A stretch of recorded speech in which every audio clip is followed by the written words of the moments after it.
Estate planning is the process of organizing your personal and financial affairs to deal with the possibility of future mental incapacity or death. One of the key elements of estate planning is leaving your heirs with easy access to the assets you wish to pass on to them. Although sometimes complex, this process does not have to be difficult. And to walk us through it is Kimberly Soto, a native of Boston, Massachusetts, who moved to Florida in 2004 and now owns and manages the Soto Law Office, PA. Kimberly, thank you so much for being here at Active Lifestyles. And obviously, something like estate planning is not one of those subjects that people like to talk about. Yep. It's all of those plans about thinking of, as I mentioned, incapacity or the possibility of death. So somebody comes to your law firm, what do they need to do to start that process? Well, thank you so much for having me here today. And like you said, it is such an important topic. So the first thing I recommend that people do is make a list of the assets that they own. And so that's anything of value. The most common assets are bank accounts, investment accounts, real property, 401ks, pensions, don't forget the life insurance policies, and then of course anything else of value that they own. Once they have that list, we recommend that they think about who they would want to pass those assets on to if they were to pass away. And absolutely, that's probably that difficult first step of, oh my goodness, oh, I forgot about this account, or I had a CD in the bank or things. It's just accumulating those documents. So, okay, I've done my homework. I have all of that listed on a yellow pad. Yes. And I come into your office, and what happens next? So then we'll go over your assets, who you want to leave them to, and then we'll start discussing what documents you need. There's various different documents that we utilize in estate planning. And so the most common are a durable power of attorney. That allows someone to make financial decisions on your behalf. Then we have a whole set of healthcare documents, which are very important too. Okay, is this similar to like things when you're maybe having a medical procedure that you have to do those types of health documents? Yeah, so the most common one is a healthcare surrogate. So that allows someone to make your healthcare decisions on your behalf when you're unable to. For example, when you go in for surgery. So they're very, very important documents to have. Okay, here's the word that, sends shivers down people's spines, and that's probate. Yes. Okay, what is probate? Very simply, I think people have kind of a misconception what it's really about. So probate is a court process.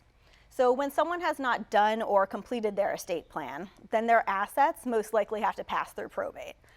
So the process can be extremely long and expensive. So the first step is the petitioner, who is usually a family member, files various documents with the court, letting them know someone has passed away, what the assets are, who they hopefully will be going to. But ultimately, this is a court case. So at the end of the day, a judge is going to make the determination as to what happens to those assets. Oh, and is there any kind of time frame? Perhaps, someone has passed away and they didn't have any heirs, but maybe there's, I don't know, a cousin or a sibling that now has to deal with this whole probate problem. It can be very, very time consuming. So probates can last years. Most of them, hopefully, will not last that long, but it really depends on if people are fighting, whether the person who passed away had any documents in place or not. And like you said, who the heirs are.